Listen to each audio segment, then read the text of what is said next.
Hello guys, അപ്പോൾ ഇന്ന് വിഷു സ്പെഷ്യലായിട്ട് നെയ്ച്ചോറും ചിക്കൻ കറിയും വെക്കാമെന്ന് വിചാരിച്ചു കേട്ടോ.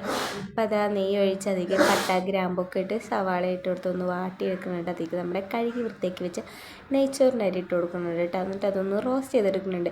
ഇപ്പുറത്തെ ചെമ്പിൽ ഞാൻ ചൂടുവെള്ളം വെച്ചിട്ടുണ്ട് കേട്ടോ. 1 ഗ്ലാസ് അരിക്ക് 2 ഗ്ലാസ് വെള്ളം. അപ്പോൾ അത് ചൂടായി വന്നപ്പോൾ അതും ഒഴിച്ച് കൊടുത്ത് ഇത്തിരി ചെറുനാരങ്ങ നീരും ഇത്തിരി ഉപ്പിട്ട് കൊടുത്തിട്ട് അതൊരു 10-15 മിനിറ്റ് വേവിക്കാൻ വെച്ചിട്ട് അപ്പോൾ അതാ നമ്മുടെ നെയ്ച്ചോറൊക്കെ അവിടെ നല്ല സെറ്റായിട്ട് വന്നിട്ടുണ്ട്.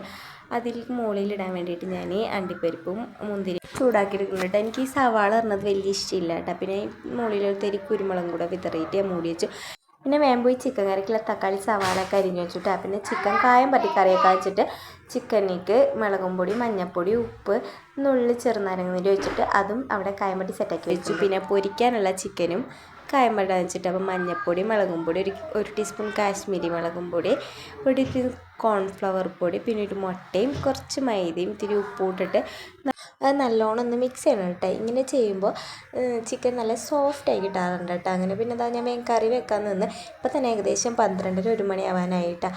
എന്താ കുക്കറിൽ വെളിച്ചെണ്ണ ഒഴിച്ച് അതിലേക്ക് വേപ്പിൻ്റെ ഇലയും സവാള ഇത്തിരി ഉപ്പിട്ടിട്ട് വാട്ടാൻ വെച്ചിട്ട് ആ ഗ്യാപ്പിൽ കൂടെ ഞാൻ വേഗം പോയിട്ട് കച്ചമ്പറ് ഉണ്ടാക്കാൻ വേണ്ടി നിന്നിട്ട് അപ്പോൾ ചോപ്പറിൽ തക്കാളിയും പച്ചമുളകും സവാളൊക്കെ ഇട്ടെടുത്തിട്ട് ഒന്ന് ക്രഷ് ചെയ്തെടുക്കുന്നുണ്ട്. ഈ ചോപ്പറുള്ള വലിയൊരു ഉപകാരമാണ് കേട്ടോ. ഇതിലൊന്ന് എല്ലാം കൂടെ ഒന്ന് അരിഞ്ഞൊന്ന് ക്രഷ് ചെയ്താൽ നമ്മുടെ സാധനം സെറ്റായിട്ട് വരും. പിന്നെ ഇതാ ഞാൻ ഇത്തിരി ഉപ്പും നുള്ളു സുറുക്കയും ഒരു നുള്ളു വെള്ളം ഒഴിച്ചിട്ട് നമ്മളെ കച്ചമ്പറ് സെറ്റാക്കി വെക്കുന്നുണ്ട്. എനിക്ക് തൈരിലുണ്ടാക്കുന്നതായിട്ട് ഇഷ്ടം ഇങ്ങനെ സുറുക്കയിൽ കച്ചമ്പറ് ഉണ്ടാക്കുന്നത് കേട്ടോ. അപ്പോൾ നമ്മുടെ സവാളൊക്കെ നല്ലോണം സെറ്റായി വന്നിട്ടുണ്ട്. അപ്പോൾ അതിലേക്ക് ഞാൻ ഇഞ്ചി വെളുത്തുള്ളി പേസ്റ്റും തക്കാളിയൊക്കെ ഇട്ടിട്ട് ഒന്ന് വാട്ടി കൊടുക്കേണ്ടത്. വാടി വന്നപ്പോൾ മുളകും പൊടി, മല്ലിപ്പൊടി, മഞ്ഞൾപ്പൊടി, കുറച്ച് ഗരം മസാലയും പിന്നെ ചിക്കൻ മസാല ഇട്ട് കൊടുക്കുന്നുണ്ട്. പിന്നെ നമ്മുടെ മല്ലിച്ചപ്പൂതിനിൽ ഇട്ടിട്ട് ആ പച്ചമണം മാറിയപ്പോൾ ഇത്തിരി വെള്ളം ഒഴിച്ച് ഞാൻ നമ്മുടെ കായം പറ്റി വെച്ച ചിക്കൻ ഇട്ട് കൊടുത്തിട്ട് ഒരു 2 വിസിൽ വെക്കുന്നുണ്ട് കേട്ടോ കുക്കറിൽ. ആ ഗ്യാപ്പിൽ ഞാൻ ഓടിപ്പോയിട്ട് പപ്പടവും വറുക്കുന്നുണ്ട് കേട്ടോ.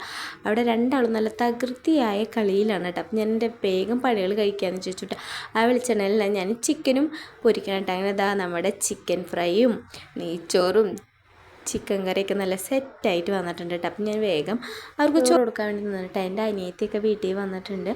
അജിക്കില്ല കേട്ടോ, അജിക്ക് കാസർഗോഡ് പണിക്ക് പോയിക്കാണ്. അപ്പം എൻ്റെ തുണക്ക് എൻ്റെ അനിയത്തിയാണ് കേട്ടോ. അപ്പോൾ അവൾക്ക് വേഗം ചോറ് കൊടുക്കാമെന്ന് വിചാരിച്ചിട്ട് ചിക്കൻ കറിയും ചിക്കൻ പൊരിച്ചതും പപ്പടവും കച്ചമ്പറൊക്കെ കൂടെ അവൾക്ക് വേഗം ചോറ് കൊടുത്തിട്ട് പിന്നെ ഇതാ ഉണ്ണികൾക്ക് പപ്പടവും നെയ്ച്ചോറും കൂടെ ഇതാ ഞാൻ ദുവാക്കും വാരി കൊടുക്കുന്നുണ്ട്. അപ്പോൾ ഇത്രയുള്ള വീഡിയോ.